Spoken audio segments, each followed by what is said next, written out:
భారతదేశ విద్యార్థులు, ముఖ్యంగా ఆంధ్ర తెలంగాణ విద్యార్థులు విదేశీ విద్య అంటే ప్రేమ చూపిస్తున్నారు, మక్కువ చూపిస్తున్నారు. ప్రభుత్వాలు కూడా కాపులను, ఎస్సీలను, బీసీలను విదేశీ విద్య పథకం అని పెట్టి ఒక్కొక్కరికి 15 లక్షల రూపాయలు ఖర్చు పెట్టి విదేశీ విద్యకు పంపిస్తున్నారు. అటువంటి తరుణంలో ప్రధానమంత్రి మోదీకి ఒక ఆలోచన వచ్చింది.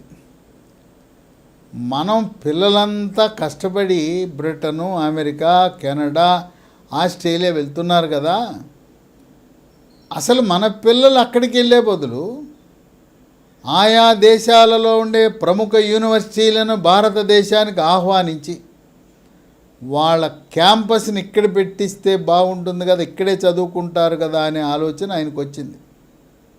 ఆలోచన వచ్చిన తడువాయి వెంటనే ఆయన ప్రపంచంలో టాప్ 500 అంటే 500 ర్యాంకు, 1 నుంచి 500 ర్యాంకు వరకు ఉన్న అంతర్జాతీయ స్థాయిలో ఖ్యాతి పొందిన యూనివర్సిటీలను ఆహ్వానించమని యూనివర్సిటీ గ్రాంట్ కమిషన్కి ఆదేశాలు జారీ చేశారు. విదేశీ యూనివర్సిటీలను మన దేశంలోకి ఆహ్వానించడానికి ఒక ప్రత్యేక చట్టాన్ని 2023లో చేశారు. విదేశీ యూనివర్సిటీలు భారతదేశంలో వాళ్ళ పద్ధతిలో, వాళ్ళ సిలబస్సు, వాళ్ళ కోర్సు, ఎవరి జోక్యం ఉండదు. కేంద్ర ప్రభుత్వ జోక్యం ఉండదు, రాష్ట్ర ప్రభుత్వ జోక్యం ఉండదు. వాళ్ళు వాళ్ళ యొక్క ప్రమాణాల ప్రకారము ఇక్కడ యూనివర్సిటీని నిర్వహిస్తారు. కేవలం యూనివర్సిటీ గ్రాంట్ కమిషన్ మాత్రమే ఏమి జరుగుతూ ఉంది, విద్యార్థులకు న్యాయం జరుగుతుందా లేదా అనేది పరిశీలిస్తూ ఉంటారు. వాళ్ళు కూడా జోక్యం చేసుకోరు. ఎందుకంటే వాళ్ళు హార్వర్డు, కేంబ్రిడ్జి, స్టాన్ఫోర్డ్ లాంటి ప్రమాణాలు కలిగిన యూనివర్సిటీలు భారతదేశంలోకి వస్తే వాళ్ళు ఎలా విద్యను బోధించాలని మనం చెప్పాల్సిన అవసరం లేదు. వాళ్ళు ఇటువంటి తప్పులు చేయరు. మన యూనివర్సిటీల్లో జరిగే వైఫల్యాలు వాటిలో ఉండవు. యూనివర్సిటీ గ్రాంట్ కమిషను ఆహ్వానం మేరకు బ్రిటన్ నుంచి సౌతాంప్టన్ అనే యూనివర్సిటీ, దాని చరిత్ర 150 సంవత్సరాలు. అంటే మనకు స్వాతంత్రం రాకముందు నుంచి బ్రిటన్లో ఉన్న సౌతాంప్టన్ యూనివర్సిటీ, మేము ఢిల్లీకి సమీపంలో గురుగ్రామ్లో మేము యూనివర్సిటీ పెడతామని ముందుకొచ్చారు. లాంఛనంగా వారి యొక్క ప్రతిపాదనను ఆమోదిస్తూ, రండి మీరు ప్రారంభించండి, ప్రభుత్వపరముగా రాష్ట్ర ప్రభుత్వం నుంచి, కేంద్ర ప్రభుత్వం నుంచి ఎటువంటి అడ్డంకులు ఉండవు, రండి అని ఆహ్వానించారు. వాళ్ళు 2025 సంవత్సరం జూన్ నుంచి కోర్సులు ప్రారంభిస్తున్నారు. మన భారతీయ విద్యార్థులు ఇతర దేశాలకు వెళ్లకుండా విదేశీ విద్యను గురుగ్రామ్, ఢిల్లీలోనే పొందవచ్చు. అక్కడ అన్ని కోర్సులు అందుబాటులోకి వచ్చేస్తాయి. దశల వారీగా మొత్తం అన్ని కోర్సులు కూడా అందుబాటులోకి వస్తాయి. విద్యారంగ నిపుణులు స్టెమ్ అని పిలుస్తారు, STEM. స్టెమ్ అంటే సైన్సు, S అంటే సైన్సు, T అంటే టెక్నికల్, E అంటే ఇంజనీరింగు, M అంటే మ్యాథమెటిక్స్. స్టెమ్ కోర్సులు. వీటితో పాటు బిజినెస్ మేనేజ్మెంటు, కంప్యూటరు, లా, ఇంజనీరింగు, ఆర్ట్సు, డిజైను, బయోసైన్సెస్, అలాగే లైఫ్ సైన్సెస్లో కూడా అడ్మిషన్లు 25 జూన్ నుంచి సౌతాంప్టన్ క్యాంపస్లోనే పొందొచ్చు. ఇక్కడ అండర్ గ్రాడ్యుయేట్ కోర్సులే కాక PG కోర్సులకు కూడా అవకాశం ఉంది. ఇది కేవలం ఏదో UG, PG కోర్సులే కాక పరిశోధనలకు PhD కూడా అవకాశం ఉంది.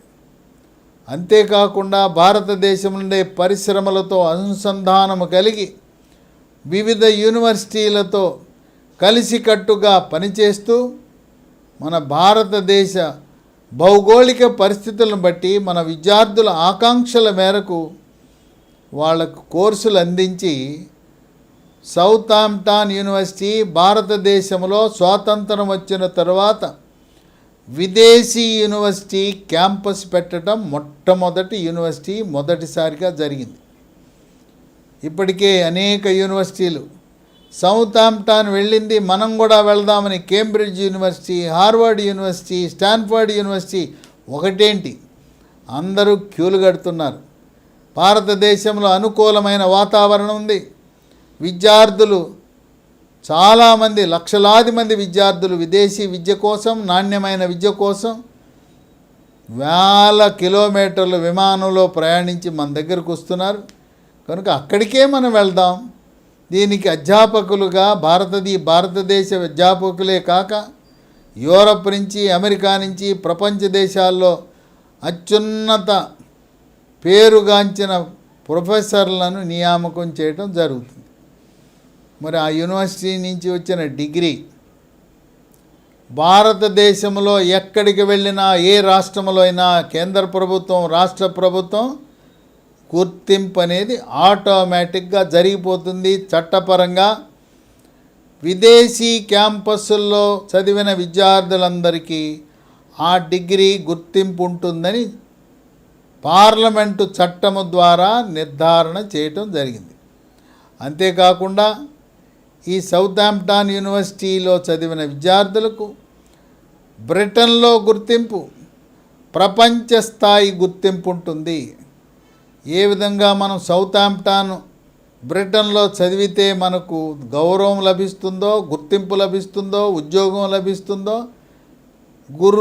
ఢిల్లీ గురుగాంలో చదివినా కూడా అదే విలువ ఉంటుంది. కనుక ఇప్పుడు ఇంటర్మీడియట్ 2వ సంవత్సరం చదువుతున్న విద్యార్థులు లేదా గ్రాడ్యుయేషన్ పూర్తయిన వాళ్ళు ఇక మీదట అవస్థలు పడి అమెరికా వీసా కోసమని చిలుకూరి బాలాజీకి వెళ్ళి అక్కడ పూజలు చేయవలసిన అవసరం ఇంకుండదు.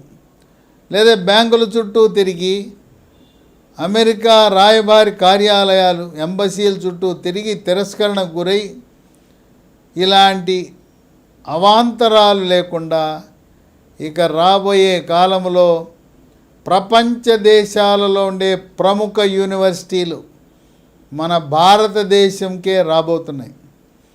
దీన్ని ఆసరాగా తీసుకుని చంద్రబాబు నాయుడు ఏ విధంగా అమరావతికి ప్రముఖ భారతీయ యూనివర్సిటీలు, ఇక్కడికి విట్ యూనివర్సిటీ, ఎస్ఆర్ఎం యూనివర్సిటీ, అమృత యూనివర్సిటీ, ఇలా అనేకమైన ప్రముఖ యూనివర్సిటీలను ఆహ్వానించారు.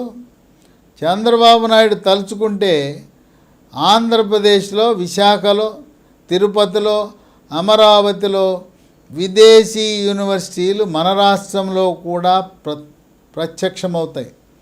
కనుక ప్రభుత్వాలు సానుకూలంగా, కేంద్ర రాష్ట్ర ప్రభుత్వాలు సానుకూలంగా స్పందించవలసిన అవసరం ఉంది. వాళ్ళు కోరుకునేది ఏంటి? భూమి ఇమ్మంటారు, నీరు ఇమ్మంటారు, విద్యుత్ ఇమ్మంటారు, రోడ్లు ఇమ్మంటారు. వాళ్ళ యూనివర్సిటీకి జాతీయ రహదారితో లింకు, ఎయిర్పోర్ట్కి లింకు ఇమ్మంటారు. ఇంతకుమించి విదేశీ యూనివర్సిటీలు ఏమి కోరుకోరు. అడుగడుగున అవినీతి ఉంటే వాళ్ళు పారిపోతారు. అందువల్ల రాష్ట్ర ప్రభుత్వాలు ముఖ్యమంత్రి స్థాయిలో ఒక ఎస్కార్ట్ ఆఫీసర్ని నియమించి, ఒక నిబద్ధత కలిగిన ఐఏఎస్ ఆఫీసర్ని నియమించి, ఒక్కొక్క యూనివర్సిటీకి ఒక ఎస్కార్ట్ ఆఫీసర్ ఉంటే అలాంటి అంతర్జాతీయ యూనివర్సిటీలు వస్తే ఈ రోజున మనం ఎంత డబ్బు ఖర్చు పెడుతున్నాం. అమెరికాకి, లండన్కి, ఆస్ట్రేలియాకి, కెనడాకి వెళ్తున్నాం. మన డబ్బు మన దేశంలోనే ఉంటుంది. మన పిల్లలు మన కళ్ళ ముందుండి చదువుకుంటారు. అవాంతరాలు లేకుండా, కష్టపడకుండా, ఖర్చు కూడా తక్కువే.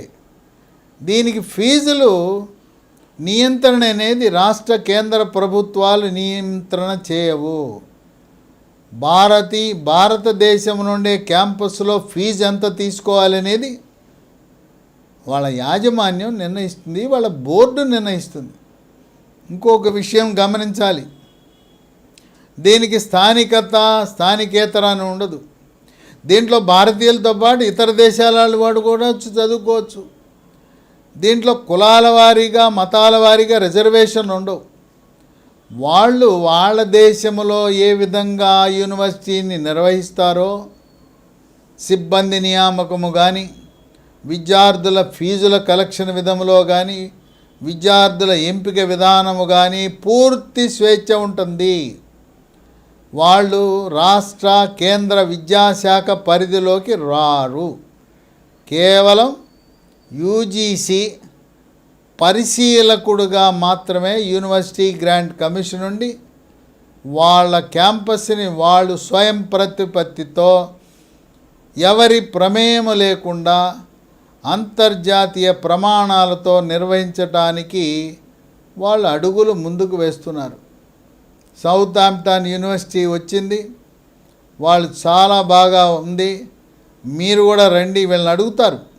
మీరు వెళ్ళారు కదా, ఎలా ఉంది అక్కడ కేంద్ర రాష్ట్ర ప్రభుత్వాల సహకారం ఎలా ఉంది అని అడిగినప్పుడు చాలా సంతోషంగా ఉన్నాం, మీరు కూడా రండి అంటే అప్పుడు హార్వర్డ్, కేంబ్రిడ్జి, స్టాన్ఫర్డ్ ఒకటేంటి ప్రపంచంలో ఉన్న అత్యున్నత ప్రమాణాలు కలిగిన యూనివర్సిటీలన్నీ కూడా మన భరతమాత గడ్డపై భారతదేశంపై రావటం అనేది నభూతో నభవిష్యత్తు ఎవరు కని విని ఎరుగని రీతిలో విదేశీ విద్యని మన గడ్డపై ప్రవేశపెట్టడం అనేది అది కేవలం ప్రధానమంత్రి మోదీకే సాధ్యమైందని విద్యారంగ నిపుణులు భావిస్తున్నారు.